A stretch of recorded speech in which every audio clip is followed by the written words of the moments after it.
President Trump announcing he's naming Nigeria a country of particular concern after attacks on Christians in the country. He posted, quote, "Christianity is facing an existential threat in Nigeria. Thousands of Christians are being killed. Radical Islamists are responsible for this mass slaughter."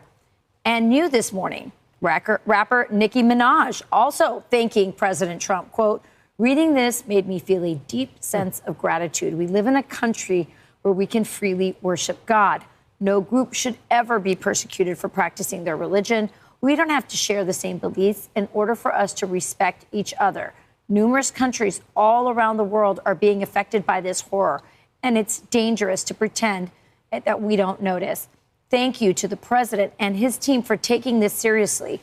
God bless every persecuted Christian. Let's remember to lift them up in prayer." Beautiful words by Nicki Minaj. Yeah, Reverend Johnny Moore has advocated for Christians in Nigeria as the president of the Congress of Christian Leaders. And joining us now, Reverend, thank you for being here. I want to get your take on the president getting involved in this issue, but we're just finding out moments ago, Nicki Minaj using her massive star power to lean into this issue. Your reaction?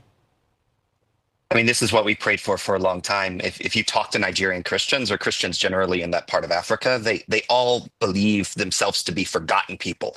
No one cares about them. They're suffering every day. Thousands of churches killed, women going through horrible things, people beheaded. And what happened yesterday is the president of the United States gave the strongest warning a U.S. president can give, and it has teeth in it. And he says that Nigeria the entire U.S. relationship with Africa's largest economy, most populated country, biggest country, is conditioned upon how they treat persecuted Christians. And this is absolutely game changing. It puts Nigeria on the same plane as countries like the Islamic Republic of Iran. You cannot treat Christians this way any longer, the president of the United States says, without there being consequences. Yeah, thank God. I mean, and the persecution of Christians isn't just happening in Africa, Nigeria. It's happening all over the world, including in Syria. And it's something we need to pay attention to. So the president put a designation on the country that it's a country of concern. Nicki Minaj commented on the president's Truth Social post about this atrocity and these massacres. But so did somebody else named Eric Prince, who has Blackwater. He said, "President Trump, you can call me." What does that mean? What does Eric Prince think he can do to help the president in this effort? Actually, in the first Trump administration, the president made this a big priority as well. And in fact, he did something absolutely unprecedented. He confronted the former Nigerian president in the Rose Garden for what was happening to Christians. That was in the first Trump administration. And something amazing happened after the president confronted him. The situation all calmed down. And why did it calm down? It calmed down because the Nigerians can solve the problem. They're just choosing not to do it. And one of the things about being designated as a country of particular concern, it's like a legal term.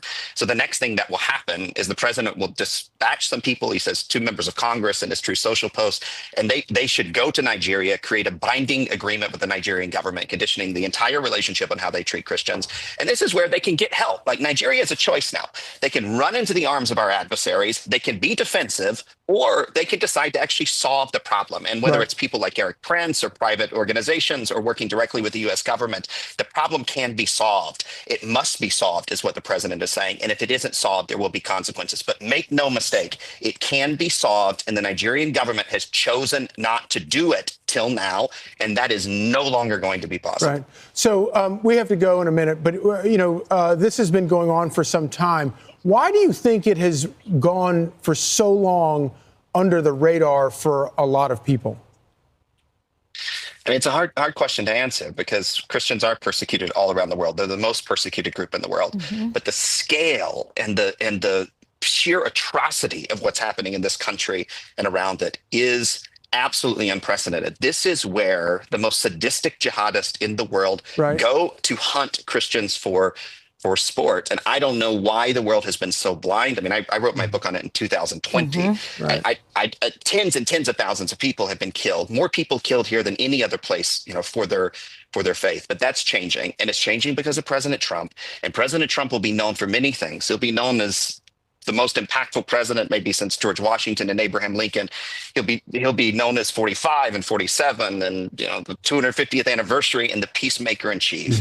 But he will also be known as the defender of the persecuted around the world, beginning with persecuted Christians. And he's picked the place that needs it the most. And that's a good thing. Reverend Johnny Moore, thank you for your insight and attention to this issue. Thank you. Thank you. He's been speaking about this for a long time, Reverend Moore, but it's too bad that more priests, more Christian pastors have not been at the forefront of this, but we thank the president for bringing attention to it.